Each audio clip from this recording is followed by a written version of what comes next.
The Gemara Maseches Shabbos discusses a fascinating case. Person has a ner, a candle, but the candle of the Gemara is different than the candle that we have today. The ner of the Gemara was an earthenware receptacle in which you poured in oil, had a little bit of a lip at the end, you put the wick, and you kindled the wick. So the Gemara discusses about the permissibility of placing another utensil next to the ner, next to the earthenware lamp, in order to go ahead and catch sparks that may fly off of the ner, in order not to chas v'sholom start a fire. So the Gemara discusses this idea, and one of the objections the Gemara raises is, are you not thereby making that second utensil unusable? In other words, that if the utensil catches the sparks, then you're making that second utensil muktzah for the duration of Shabbos. And who's to say that you're permitted to go ahead and render a utensil unusable over the course of Shabbos? And the Gemara gives a fascinating answer.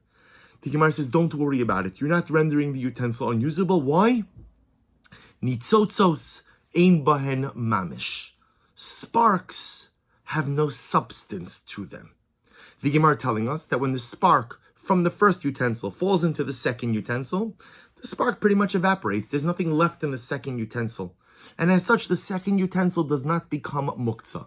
Nitzotzos, sparks, ein bahen mamish, have no depth, have nothing to them. There's no substance to it. It just simply disintegrates and disappears. And the truth is, the Gemara is teaching us an incredible lesson.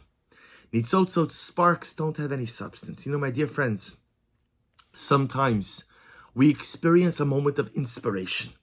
We experience a moment of spiritual illumination. We experience a moment of awakening. One of those moments where like everything makes sense. One of those moments where I have such clarity about what I need to do, how I need to do it, when I should be doing it. And then what happens? You know, sparks of inspiration, they have no substance. Meaning what? They come and they go. You're inspired one moment, and the inspiration is simply gone. It evaporates, it disappears in the next moment. Rabbi Yitzchak Berditchev discusses this concept, and he says something amazing. He says that when you feel that moment of inspiration, you have to take the inspiration and plug it into a dynamic activity. If you feel inspired, if you feel spiritually on fire, even though just for a moment, do something. Open a chumash and learn a pasuk. Put some money in the tzedakah box. Make a call to a lonely neighbor. Call your parents and apologize for all the stuff you've done. Whatever you have to do. But don't let that moment of inspiration just simply evaporate. Because that's what happens with inspiration. Nitzotzot, sparks of inspiration, ein bahen mamish.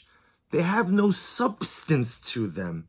The great challenge in life is that we allow those moments to simply be fleeting. We all have those moments of spiritual awakening. We all have that moment where the spark goes off.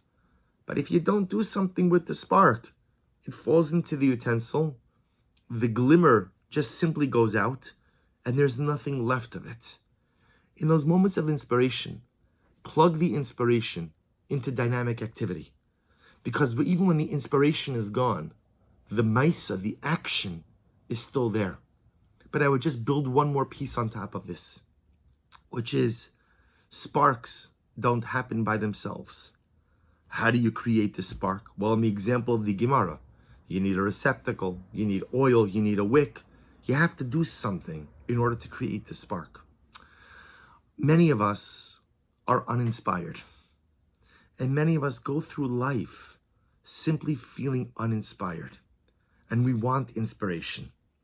But somehow we live with this idea that if I sit back and wait and want inspiration, somehow it'll just come flooding my soul. And that's not the way it works. If you want to create a spark, you have to do something. And I know it might sound a little bit counterintuitive, that sometimes in order to create the spark, you have to do things. And even if those actions may be quote unquote uninspired, and even if those actions may not have so much depth or have so much feeling, sparks don't come from nowhere. Sparks don't originate from nothing. If you want the spark of inspiration, you have to do something in life. Do something, even if the thing you're doing is uninspired, in order to create sparks of inspiration. a twofold lesson. Do something to create the spark of inspiration. But once you've created the spark of inspiration, you have to do something else to sustain it. Because sparks, nitzotzotz, ein bahen mamish. Sparks, they might be beautifully, brilliantly luminescent for a moment, but then they go dark, then they go dormant. Do something to kindle the spark, and then once you have the spark, do something to perpetuate it. Wishing everyone a wonderful day.